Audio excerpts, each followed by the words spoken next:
పెహల్గాం ఉగ్రదాడిని ఉద్దేశించి భారత రక్షణ శాఖ మంత్రి రాజ్నాథ్ సింగ్ గారు సంచలనమైనటువంటి వ్యాఖ్యలు చేశారు. భారతదేశ ప్రజలు ఏం కోరుకుంటున్నారో ఈ ఉగ్రదాడి తరువాత మేము ఖచ్చితంగా అది నెరవేర్చి తీరుతాం అంటూ కూడా రాజ్నాథ్ సింగ్ గారు వ్యాఖ్యానించినటువంటి నేపథ్యంలో ఇప్పుడు భారత్ ఆ ఉగ్రదాడికి ప్రతీకారం తీర్చుకోవడం ఖాయమని, అందులో భాగంగానే రాజ్నాథ్ సింగ్ గారి వ్యాఖ్యలు ఉన్నాయి అన్నట్లుగా కొంతమంది అభిప్రాయాన్ని వ్యక్తం చేస్తున్న నేపథ్యంలో అసలు ఈ ఉగ్రదాడి మీద ఇప్పుడు భారత ప్రభుత్వం ఎటువంటి చర్యలకు సిద్ధమైంది అనేది మనం పూర్తి స్థాయిలో విశ్లేషణ చేసుకుందాం. ప్రస్తుతం మనతో పాటు ఉన్నారు జనసేన పార్టీ రాష్ట్ర అధికార ప్రతినిధి శ్రీనివాస్ గారు. సార్తో మాట్లాడదాం. సార్ నమస్తే. సార్ నమస్తే. పెహల్గాం ఉగ్రదాడి జరిగి ఈ రోజుకి 12 రోజులు దాటింది సార్. భారత ప్రజలైతే నిజంగా ప్రతీకార దాడిని కోరుకుంటూ ఉన్నారు. గతంలో పుల్వామా ఘటనకి భారత ప్రభుత్వం పాకిస్తాన్ మీద ఎలాగైతే సర్జికల్ స్ట్రైక్స్ చేసిందో ఈసారి కూడా ఈ ఉగ్రదాడిలో అసూలు బాసిన వారు ఎవరైతే ఉన్నారో అమరులు, వారికి న్యాయం జరగాల్సిందే. ఈ ఉగ్రదాడిలో పాల్గొన్న ఉగ్రవాదులను, ఉగ్రవాద సంస్థలను వెనక నడిపిస్తున్నటువంటి పాకిస్తాన్కి మనం తగిన బుద్ధి చెప్పి తీరాల్సిందే అంటూ కూడా భారత జాతి మొత్తం కూడా డిమాండ్ చేస్తుంది. ఈ నేపథ్యంలోనే భారత రక్షణ శాఖ మంత్రి ఇప్పుడు కొన్ని వ్యాఖ్యలు చేయడం తీవ్ర సంచలనంగా మారింది. ఏంటి సార్, దీన్ని ఏ రకంగా చూడొచ్చు? నిజంగా భారత్ ఇప్పుడు పాకిస్తాన్ మీద దాడికి పాల్పడబోతుందా అంటే ఏం చెప్తారు? కృష్ణ గారు, 12 రోజుల క్రితం జరిగినటువంటి ఈ పహల్గాం ఘటన నిజంగా భారతీయ ప్రజల్లో తీవ్ర ఆగ్రహావేశాలు రగిల్చింది. సహజంగానే ప్రజలందరూ కూడా దీనికి తగ్గ గుణపాఠం పాకిస్తాన్కి నేర్పాలి. ఎన్నాళ్ళు ఈ విధంగా సామాన్య ప్రజలు కావచ్చు, లేకపోతే సైనికులు కావచ్చు, కొన్ని వేల కోట్లు, లక్షల కోట్లు మనకి నష్టం, ఒక విధంగా ఆస్తి నష్టం, ప్రాణ నష్టం అన్నీ జరుగుతున్నాయి. దీనికి ఎక్కడో చోట పులి స్టాప్ పెట్టకపోతే, ఇదే కంటిన్యూ అవుతే మనం ఏదో శాంతి దేశమే కానీ చేతగాని దేశం కింద బయట కనపడుతుంది, అది కరెక్ట్ కాదనేటువంటి ఆగ్రహవేశాలు మొత్తం దేశం అంతా వచ్చినాయి. సరే, మీరు ఇందాక మాట్లాడినట్టు గతంలో పుల్వామా దాడి జరిగింది కావచ్చు, మనం సర్జికల్ స్ట్రైక్ చేసాం అంటే గతంలో అంత ఇమ్మీడియట్గా మనం రియాక్ట్ అయ్యాం. ఇప్పుడు కొంత గ్యాప్ తీసుకోవడానికి కూడా కారణం ఏంటంటే, ఏదో హడావిడిగా భారతదేశ ప్రజలను సంతృప్తిపరచడానికి ఒక సర్జికల్ స్ట్రైకో ఇంకోటి కాకుండా ఈసారి దీర్ఘకాలిక దృష్టితో ఆలోచిస్తుంది భారతదేశం. అంటే శాశ్వతమైనటువంటి పరిష్కారం కావాలి. అందుకనే మొట్టమొదటిగా ఏం చేసింది, సింధు జలాల ఒప్పందాన్ని రద్దు చేసింది. వాటర్ ఎక్కడెక్కడ ఆపాలో ఏంటి, ఆ వాటర్ని ఏ విధంగా మళ్లించి అక్కడ ఆనకట్టలు కట్టి భారతదేశానికి పూర్తి స్థాయిలో వినియోగించుకోవాలి అన్న దాని మీద ఒకటి. దాని మీద పెద్దగా ప్రయోజనం లేకపోయినా కొంత ప్రభావం పాకిస్తాన్ మీద పడుతుంది. 100% తర్వాత భారతీయ ఎగుమతులు దిగుమతులు బ్యాన్ చేసింది. అది చాలా పెద్ద దెబ్బ. ఎగ్జాక్ట్లీ, చాలా పెద్ద దెబ్బ. ఇప్పుడు ఒక్కసారి కొడితే 2 రోజు మర్చిపోతాడు, కానీ ఈ కొట్టే దెబ్బ ఎలా ఉంటుందంటే చాలా దారుణంగా ఉండబోతుంది. ఎందుకంటే కృష్ణ గారు, పాకిస్తాన్ నుంచి మన భారతదేశానికి అనేక రకాలైన ఉత్పత్తులు, డేట్స్ అని, కొన్ని ఫ్రూట్స్ అని, తర్వాత మెయిన్ ఇంపార్టెంట్ ఏంటంటే రాక్ సాల్ట్. భారతదేశంలో ఉపయోగించే ఆ రాక్ సాల్ట్ అంటారు కదా, అది 99% మన పాకిస్తాన్ నుంచి ఇంపోర్ట్ చేసుకుంటున్నాం. ఓకే. దాని తర్వాత ఇంకోటి మేజర్ ఇంపార్టెంట్ అంటే సిమెంట్.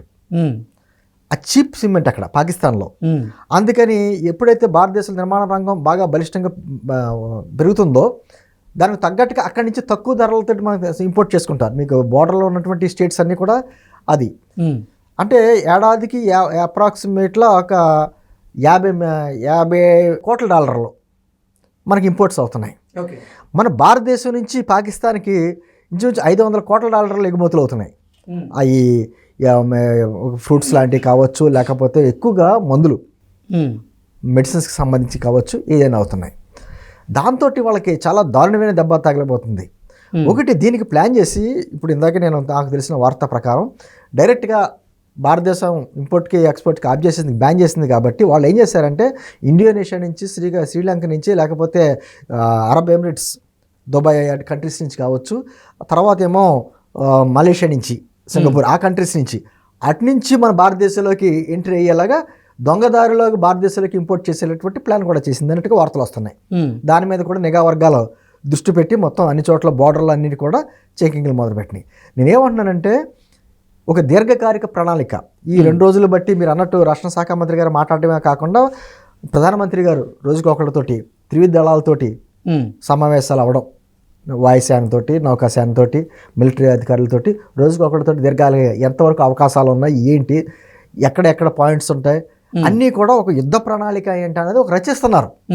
దీంతో పాటు మనం ఏం చేస్తున్నామంటే దౌత్యపరంగా కూడా బయట ప్రపంచ దేశాల మద్దతు కూడా మనం కూడగట్టుకుంటున్నాం.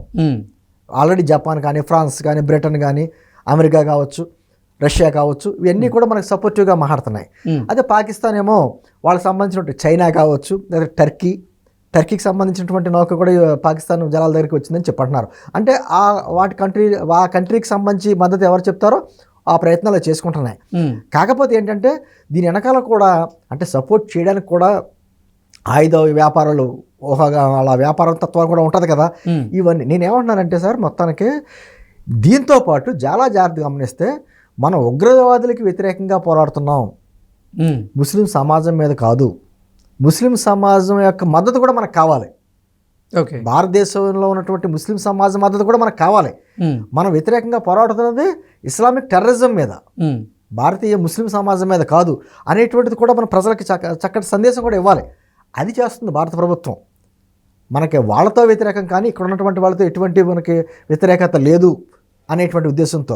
అందుకనే పక్క నుంచి సిఏఏ బిల్లు కానీ, ఎన్ఆర్సీ కానీ, వీటన్నిటిని కూడా పకడ్బందీగా అవలంబించేటువంటి విధానాలతోటి అంటే ఒక రకంగా అంటే ఏమవుతుందంటే కృష్ణ గారు, మనం అంత మాట్లాడుకున్నా ఎప్పుడైతే ఆ దాడి జరిగిందో ఇక్కడ కొంతమంది ఉంటారు కదా, ముస్లిం సమాజం మీద వ్యతిరేకతంగా కొంతమంది కామెంట్స్ వస్తాయి. ముస్లిం సమాజం కూడా ఇక్కడ కొంచెం అభద్రతా భావంతో ఉన్న ఫీలింగ్స్ వస్తాయి. అది రాకుండా ఉండడానికి చేయవలసిన ప్రయత్నం ఈరోజు భారత ప్రభుత్వం చేసుకుంటూ వస్తుంది.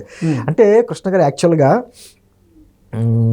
సయ్యద్ కుతుబ్ దాదాపు ఇంచుమించు 1906, 1908 ఆడు అంతకు ముందు వరకు కూడా ఇస్లాంలో ఎటువంటిది ఉంటుంది తెలుసండి సరే, హత్య కానీ ఆత్మహత్య కానీ అత్యంత పెద్ద పాపం, నేరం అనేటువంటిది ఇస్లామిజంలో ఉండేది. అవును, అది లేదు. గత 100 సంవత్సరాల నుంచి ఆ సయ్యద్ కుతుబ్ అన్నవాడు ద్వారా అంటే ఒకే దేవుణ్ణి పూజించాలి, అదేవిధంగా ఆ మతం ప్రపంచవ్యాప్తంగా విస్తరలాలి, దాని గురించి ఇటువంటి త్యాగాలకైనా సిద్ధపడాలి అనేటువంటిది ఒక మత ఛాందస్వాదం రగిల్చాడు. అక్కడి నుంచి వచ్చింది కర్మ మనకి.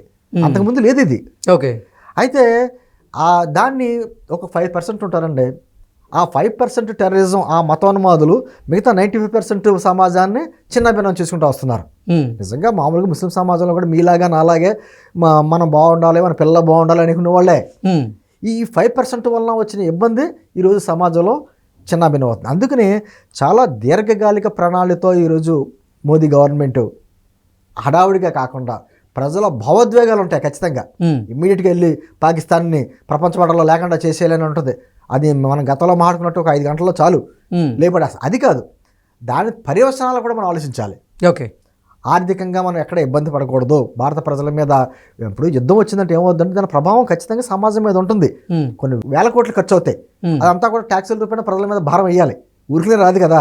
వెంటనే అది చాలా జాగ్రత్తగా ఏర్పాట్లు చేసుకుంటూ ప్రపంచ దేశాల మద్దతుతో కూడా తీసుకుంటా, అదేవిధంగా చాలా వ్యూహాత్మకంగా జలాల విషయంలో యుద్ధం కావచ్చు, లేకపోతే దౌత్యపరంగా యుద్ధం కావచ్చు, ఈ ట్రేడ్ వార్ ఎగుమతులు దిగుమతులు రద్దు చేయడం కావచ్చు, అదేవిధంగా దొంగ దెబ్బ కొట్టడానికి ఏదైతే ఇతర మార్గాలు ఎంచుకుందో పాకిస్తాన్ని అవన్నీ క్లోజ్ చేయడం కావచ్చు, అక్రమ వలసదారులు భారతదేశంలోకి రాకుండా చేసేటువంటి కార్యక్రమాలు కావచ్చు, చాలా దీర్ఘకాలిక ప్రణాళికతో ఈరోజు నరేంద్ర మోదీ గారి ప్రభుత్వం వెళ్తుంది. కాబట్టి ఒక పక్క నుంచి త్రివిధ దళాలతో చర్చలు చేసిన నేను ఏమనుకుంటున్నానంటే యుద్ధం ఖచ్చితంగా జరుగుతుంది. కానీ ఇది ఇప్పుడు రేపా ఎల్లుండా అనేది ఏంటంటే కాకుండా వాళ్ళు చాలా ప్లాన్డ్గా కేంద్ర ప్రభుత్వం వెళ్తుంది. ఖచ్చితంగా ఈసారి మాత్రం పాకిస్తాన్ కోలుకొని దెబ్బ మాత్రం భారతదేశం చేస్తుంది, దాని తగ్గట్టుగా అడుగులు వేస్తుంది. Okay, okay sir, thank you so much.